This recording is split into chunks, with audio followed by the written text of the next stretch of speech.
第15屆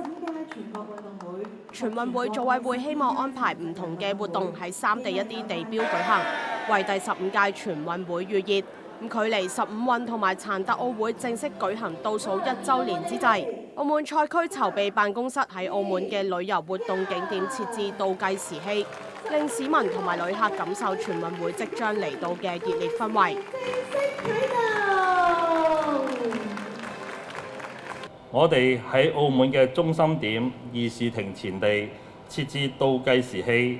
向市民同埋旅客宣揚15運會同埋殘特奧會嘅訊息，令到大家喺參觀澳門世遺景點嘅同時，感受呢一場體育盛事即將到嚟嘅熱烈氛圍。即將第7次參加全運會嘅澳門體育代表團運動員代表喺呢一段時間都積極備戰，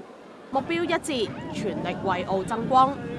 咁當然係非常緊張，亦都好開心啦。咁我哋而家都其實係備戰緊嘅，咁就係希望可以喺今屆嘅全運會可以攞到一個成績，為澳爭光咁樣。訓練上面其實都係一樣啦，我哋都係保持我哋而家嘅強度同水準啦。咁就係為咗之後呢個全運會啦。呢個時候咧亦都期待啊，因為全運會始終離自己屋企咁近啦，咁游水應該係喺深圳度搞嘅，咁就我希望自己會發揮得好咯。